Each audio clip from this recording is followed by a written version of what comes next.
Today we're going to be covering Google AdWords, specifically understanding campaign bid settings and how to protect yourself. Basically, a lot of people have been experiencing a problem with Google AdWords and automatic bid settings and setting up a campaign where costs get out of hand. Some people have been experiencing charges up to $900 or more. And this is a setting which Google claims to be to their benefit, and their how-tos explain it as their benefit and so forth. But they really don't do a very good job of teaching you beforehand as you're setting up the account. So I'm going to try to explain it here in this presentation. When you get to Google AdWords and you set up your campaign, or you are a first-timer, you're going to set up your initial account, you're going to get to the AdWords site or by hitting Google AdWords at adwords.google.com, and you're going to hit their home site. You're going to hit the Start Now button right here, which will get you to a sign-up page, very typical of most sites. You're going to go through a series of completion forms that will talk about who you are, what your website is, and will very quickly prompt you to getting a campaign started. So let's move forward. Right here, you're going to fill out your email address, your website. If you want some assistance from Google as you move forward, if you want some personalized recommendations, or don't you, and they'll continue to proceed through that. Google does a very good job of doing a one size fits all kind of account settings for all of their services. You'll see down here they've got plenty of services, so immediately they try to set you up a Gmail account, Google for Work account, once you set up anything with them. Specifically here again, we're sticking to the Google AdWords services. As I mentioned, you're going to continue through completing a series of forms that have to do just with your account information. So as you complete those, you're going to go through a series of information that'll continue to ask you about your business and you and your credit card. Once you get through some of that information, it's going to quickly prompt you to get to a campaign. It's going to assign some account information. As you see up here in this one, this campaign starts with a 623 for an account that I created called ucore.com. I've started to create a campaign for their basic search network, and then I'll show you what it prompts me to do from there. It then starts to encourage me to set up a campaign, and this one by default it calls it campaign number 1. You can change that name to whatever you want. Then it prompts you through a series of different variations of different networks that you can show your campaign on. Be careful here too, because there are broad ranges of ads or networks, I should say, that your ad can appear on, and the broader this is, the quicker your campaign will be spread and the faster your money is spent. What networks, what devices, what locations, you can manage that completely. It's completely up to you.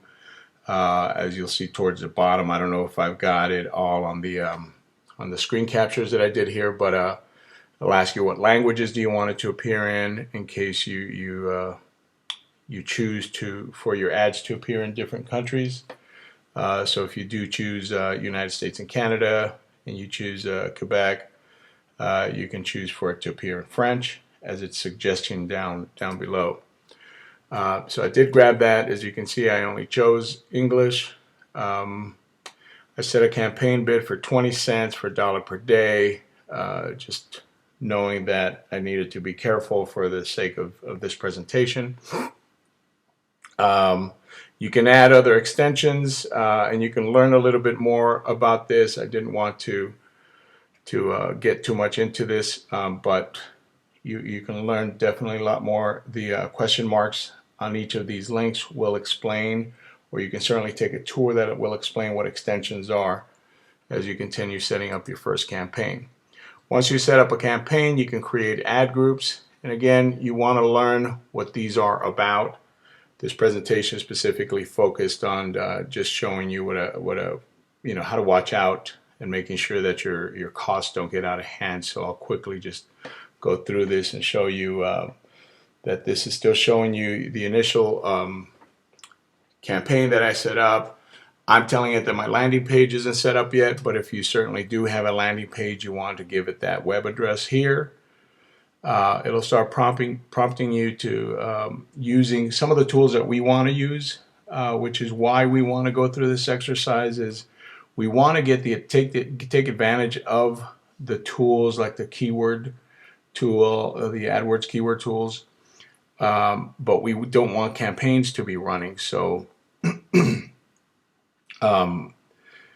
this is one of the reasons why we're trying to show you how to pause or how to stop your campaigns from running while taking advantage of the tools at the same time. So what I did here is I did type in my website and some of the services that we provide for this sample group, with my bid still being 20 cents. Web designer, web page design were a couple of the keywords that it suggested after scanning my website. And I used that as my initial ad group. And then I continue.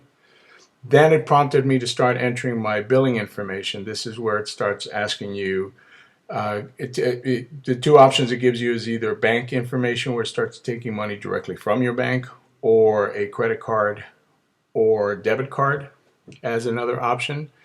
I chose to go with a credit card. So this is some of the information that it starts to collect from you. This is the next form that you get. It's for a business account, typical business information that'll ask you. But very important here, what I want to show you is how you pay.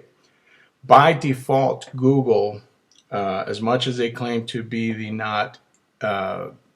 no evil company, gives you no option here as to how you pay. Even though they do have two different options, they have a pay later option, but every initial account typically starts with automatic payments.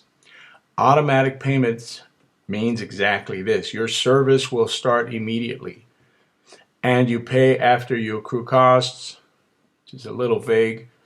You're charged automatically either when your balance reaches the predetermined amount or 30 days after your last automatic payment, whichever comes first. Then you choose your bank account or credit card. It asks for that specific information based on which one of these you click, either your bank routing information or your credit card information, and then it moves forward. I went back and chose the how you pay information to show you the two options. But here is some more explanation. I encourage all of you to learn more about each one of these and how specific they are. And then finally, they do give you a lot of information if you dig in a little bit as to how to deactivate and why. And you will notice in those how-tos, they tend to discourage a lot of the pausing of the accounts, and definitely, obviously, for obvious reasons, canceling the accounts, because why create an account if you're going to cancel it? Anyways, but the automatic payment, as we read already on the first one, the manual payments reads as following. Your ads typically start running after we process your first payment. So they will hit you with an automatic payment for the first campaign regardless. But then you have kind of an invoiced process is kind of how this is described. So then once you get past this, very important, you want to get back to your campaign and get back to the section here. This column here, you'll see a dotted section. for whatever campaign you created, campaign number 1 in my example where I had a $1 maximum for the day, you'll have a green enabled dot.